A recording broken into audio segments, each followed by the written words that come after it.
ناظرین آداب، 5 اکتوبر 2023 مطابق 19 ربیع الاول کے اودھ نامہ وائس ایڈیشن میں آپ کا خیر مقدم ہے۔ میں ہوں موسی رضا اور آپ سماعت فرمانے جا رہے ہیں اودھ نامہ میں شائع اہم خبروں کے خاص حصے۔ دہلی آبکاری گھوٹالہ معاملے میں آپ رکن پارلیمنٹ سنجے سنگھ کو ای ڈی نے گرفتار کر لیا ہے۔ موصولہ خبروں کے مطابق دنیش اروڑا کے سرکاری گواہ بننے، ان کے ذریعے دیے گئے بیان اور چارج شیٹ کی بنیاد پر ملے ثبوت کو پیش نظر رکھتے ہوئے سنجے سنگھ کی گرفتاری ہوئی ہے۔ رپورٹ کے مطابق ای ڈی نے یہ چھاپا دلی کی متنازعہ شراب پالیسی میں گھپلے کے سلسلے میں مارا ہے۔ اس سے قبل سنجے سنگھ کے قریبی مقامات پر بھی چھاپے مارے گئے تھے۔ سنجے سنگھ کا نام شراب پالیسی معاملے کی چارج شیٹ میں بھی درج ہے۔ رپورٹ کے مطابق سنجے سنگھ خواتین کو بااختیار بنانے پر ایک پروگرام میں حصہ لینے کے لیے کل رات تائیوان جانے والے تھے، لیکن حکومت نے انہیں سیاسی کلیئرنس جاری نہیں کیا، اس لیے وہ پرواز نہیں کر سکے۔ انفورسمنٹ ڈائریکٹوریٹ نے اپنی چارج شیٹ میں الزام لگایا تھا کہ شراب پالیسی کے مبینہ گھوٹالے کے ملزم تاجر دنیش اروڑا نے دہلی کے وزیر اعلیٰ اروند کیجریوال سے ان کی رہائش گاہ پر ملاقات کی تھی۔ اس ملاقات کے دوران سنجے سنگھ بھی موجود تھے۔ دہلی کے وزیر اعلیٰ اروند کیجریوال نے اس معاملے پر رد عمل ظاہر کرتے ہوئے کہا، سنجے سنگھ کے گھر سے بھی کچھ نہیں ملا، یہ سب آئندہ انتخابات میں اپنی شکست کو دیکھ کر ہو رہا ہے۔ لوک سبھا کی استحقاق کمیٹی نے پارلیمنٹ میں بی ایس پی کے رکن پارلیمنٹ دانش علی سے بی جے پی رکن پارلیمنٹ رمیش بھدوڑی کی بدسلوکی کے معاملے پر 10 اکتوبر کو پہلا اجلاس طلب کیا ہے۔ رپورٹ کے مطابق رمیش بھدوڑی کو اپنی قابل اعتراض زبان پر وضاحت دینے کے لیے طلب کیا گیا ہے۔ بھدوڑی اپنے اوپر لگے الزامات پر وضاحت دیں گے، جبکہ وہ دانش علی کے رویے کے حوالے سے بھی زبانی ثبوت پیش کر سکتے ہیں۔ گجرات ہائی کورٹ نے بدھ کو باضابطہ طور پر ان 4 پولیس اہلکاروں کے خلاف توہین عدالت کے الزامات عائد کر دیے ہیں جنہوں نے گزشتہ سال کھیڑا ضلع میں 5 مسلم نوجوانوں کو سرعام زد و کوب کیا تھا۔ توہین عدالت الزامات کا سامنا کرنے والے 4 پولیس افسران پر ڈی کے باسو کیس میں گرفتاری سے متعلق سپریم کورٹ کے رہنما خطوط کی خلاف ورزی کا الزام ہے۔ ہائی کورٹ نے ان افسران کو اپنے دفاع میں حلف نامہ داخل کرنے کے لیے 11 اکتوبر تک کا وقت دیا ہے۔ سکم میں منگل کی دیر رات بادل پھٹنے سے تیستا ندی میں اچانک سیلاب آ گیا۔ موصولہ اطلاعات کے مطابق اب تک 82 افراد لاپتہ ہو چکے ہیں۔ سیلاب میں 10 افراد کی موت ہو گئی ہے۔ تقریباً 23 فوجی اہلکار بھی لاپتہ ہیں۔ دریا سے ملحقہ علاقے میں فوج کا کیمپ تھا جو سیلاب کی زد میں آ کر بہہ گیا اور وہاں کھڑی 41 گاڑیاں ڈوب گئیں۔ وزیر اعظم نریندر مودی نے ریاست کی صورتحال جاننے کے لیے وزیر اعلیٰ پریم سنگھ تامانگ سے بات کی اور مدد کا یقین دلایا ہے۔ اتر پردیش حکومت کا کہنا ہے کہ مدارس کے طلبہ کو مرکزی ادارے سے جوڑنے کے لیے ان کے نصاب میں جدید موضوعات کو شامل کیا جائے گا۔ محکمہ اقلیتی بہبود بنیادی تعلیم کے محکمے کے ساتھ مل کر مدرسہ ایجوکیشن کونسل کے حوالے سے اقدامات کر رہا ہے تاکہ دیگر بورڈوں کے ساتھ ساتھ قدم ملا کر چلا جا سکے۔ اس کے تحت اندرا گاندھی پرتشٹھان میں اسکولوں اور مدارس کے اساتذہ کے لیے قومی تعلیمی پالیسی 2020 کی سفارشات پر عمل درآمد کے حوالے سے ایک تربیتی پروگرام منعقد کیا گیا۔ ریاست کے اسکولوں اور مدارس کے اساتذہ کی سمت بندی کے لیے اورینٹیشن ماڈیول آن اے آئی شروع کیا جائے گا جو مدارس کے طلبہ کے نصاب میں ڈیجیٹل خواندگی، کوڈنگ اور مصنوعی ذہانت کو شامل کر کے کمپیوٹیشنل سوچ کو فروغ دے گا۔ ایک اور خبر کے مطابق راجہ محمود آباد محمد امیر محمد خان طویل علالت کے بعد منگل کی دیر رات انتقال کر گئے۔ وہ کافی عرصے سے بیمار تھے۔ محمد امیر خان سال 1985 اور 1989 میں کانگریس پارٹی کی طرف سے محمود آباد اسمبلی سے ایم ایل اے رہ چکے ہیں۔ امیر محمد خان کی نماز جنازہ بدھ کی شام کو کربلا میں ادا کی گئی۔ نماز جنازہ مولانا سید حمید الحسن نے پڑھائی۔ اس موقع پر کثیر تعداد میں علماء و مومنین نے نماز جنازہ میں شرکت کی۔ راجہ محمود آباد محمد امیر محمد خان المعروف سلیمان میاں کے انتقال پر پروفیسر شارب لولوی نے رنج و غم کا اظہار کرتے ہوئے کہا کہ سلیمان میاں اودھ کی تہذیب، تمدن اور یہاں کی زندگی کا ایک بے مثال نمونہ تھے۔ انہوں نے اس خاص کلچر اور تہذیب کی جس طرح حفاظت کی اور تہذیبی وقار کو باقی رکھا وہ ایک بڑی بات تھی۔ انہوں نے کہا کہ ان کے بزرگ مرثیہ گو تھے۔ سلیمان کے والد محترم کی صدی تقریب برطانیہ کی آکسفورڈ یونیورسٹی میں منائی گئی تھی اور ان کا تصنیف کردہ مرثیہ شائع کیا تھا۔ اسی روایت کو باقی رکھتے ہوئے سلیمان میاں نے بھی مرثیے کے کلچر کو باقی رکھا اور حسینیت کے فروغ میں قابل قدر خدمات انجام دی۔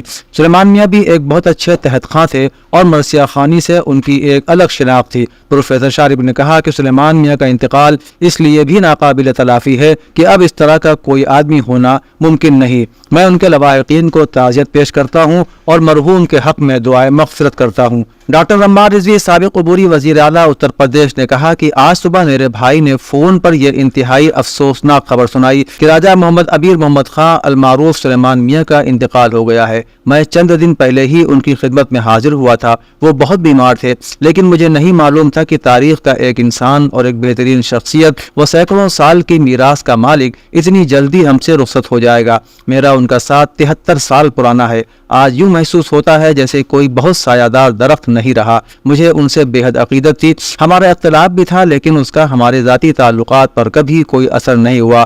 ڈاکٹر عمار رضوی نے کہا کہ ان کے پردادا ہمارے پردادا کو نواب واجد علی شاہ کے دربار سے سن 1872 میں مٹیا برج سے محمود آباد لائے تھے۔ آج محمود آباد ویران ہو گیا، ایک دور ختم ہو گیا۔ انہوں نے کہا کہ میں اور میرا پورا خاندان مرحوم سلیمان میاں کی بیٹیوں، ان کے صاحبزادے ڈاکٹر امیر احمد خان، جناب امیر حسن خان قمی میاں اور ان کے تمام رشتہ داروں سے تعزیت کرتا ہوں۔ اتر پردیش کے وزیر اعلیٰ یوگی آدتیہ ناتھ نے گورکھپور قیام کے دوران لگاتار تیسرے دن جنتا درشن میں لوگوں سے ملاقات کر کے ان کے مسائل سنے اور کہا کہ ان کی حکومت عوام کے ہر مسئلے کے حل کے لیے پرعزم ہے۔ وزیر اعلیٰ نے گورکھ ناتھ مندر احاطے میں بدھ کو منعقد جنتا درشن پروگرام کے دوران تقریباً 200 افراد کے مسائل سنے اور انہیں یقین دلایا کہ کسی کے ساتھ بھی ناانصافی یا ظلم و زیادتی نہیں ہونے دی جائے گی۔ انہوں نے کہا کہ افسران کی یہ ذمہ داری ہے کہ وہ یقینی بنائیں کہ ہر شخص کو مفاد عامہ کی اسکیموں کا فائدہ پہنچے، زمین پر قبضہ کرنے والے، زمین مافیا اور دبنگوں کے خلاف سخت کارروائی ہو۔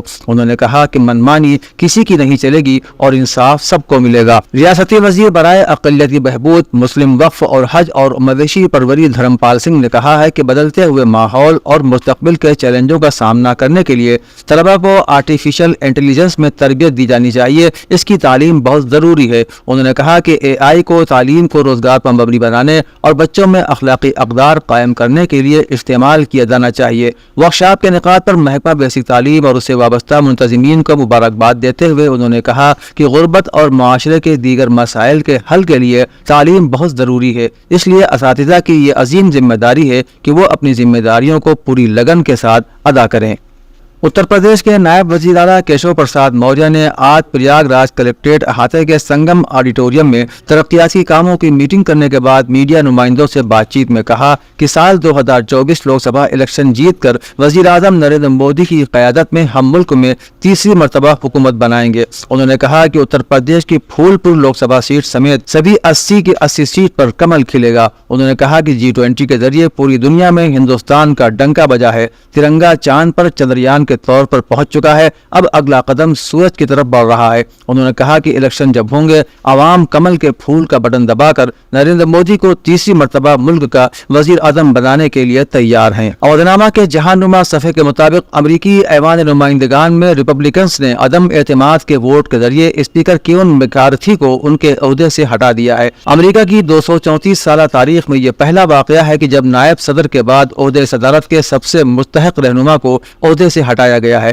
ریپبلکن اکثریت والے ایوان میں 210 کے مقابلے میں 216 اراکین نے اسپیکر کو ہٹائے جانے کے حق میں ووٹ دیے۔ ووٹنگ کے بعد میکارتھی نے نامہ نگاروں سے بات کرتے ہوئے کہا کہ میں ایوان کے 55ویں اسپیکر کے طور پر فارغ ہوا ہوں، یہ میرے لیے سب سے بڑے اعزاز میں سے ایک ہے۔ سابق امریکی صدر ڈونلڈ ٹرمپ کی جانب سے جج کے اعلیٰ قانونی کلرک کے خلاف تنقید کرنے کے لیے بعض پابندیاں عائد کر دی گئی ہیں۔ نیو یارک کی ریاستی عدالت کے جسٹس آرتھر اینگورون نے ڈونلڈ ٹرمپ اور فراڈ کیس پیش کرنے والے اٹارنی جنرل نیو یارک کے وکلاء کو بتایا کہ ان کے عملے پر حملے ناقابل قبول اور نامناسب ہیں جو کسی بھی صورت میں برداشت نہیں کیے جائیں گے۔ مقدمے میں گواہی کے دوسرے روز کارروائی کے دوران جج نے فریقین کو اپنے عملے کے بارے میں بات کرنے سے روک دیا اور خبردار کیا کہ اگر کسی نے ایسا کیا تو سنگین پابندیاں عائد کی جائیں گی۔ جج نے مزید کہا کہ اس بیان کو گیگ آرڈر سمجھا جائے۔ افغان طالبان کے ترجمان ذبیح اللہ مجاہد نے کہا ہے کہ پاکستان کا غیر قانونی افغان شہریوں کو بے دخل کرنے کا فیصلہ ناقابل قبول ہے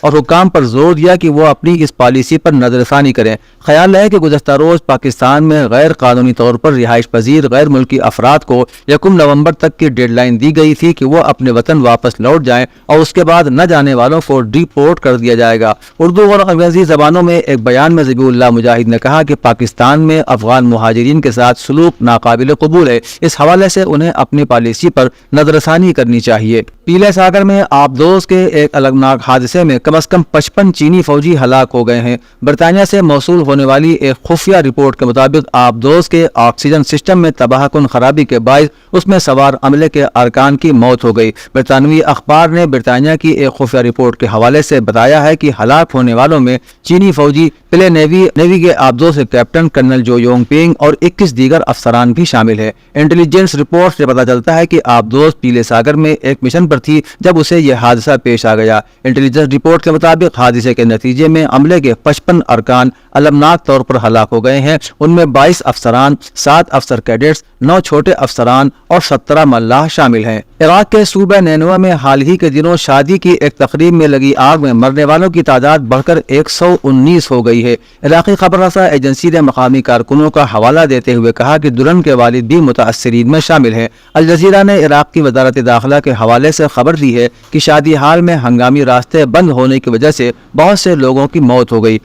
وزارت نے کہا کہ سیکورٹی حکام نے واقعے میں ملوث 14 افراد کو حراست میں لے لیا ہے اور شادی ہال کے مالک کو بھی گرفتار کر لیا گیا ہے۔ نامہ میں شائع مضامین کو مکمل طور پر پڑھنے کے لیے اودنامہ کی ویب سائٹ www.awadnama.com پر وزٹ کریں اور ای پیپر پر کلک کریں۔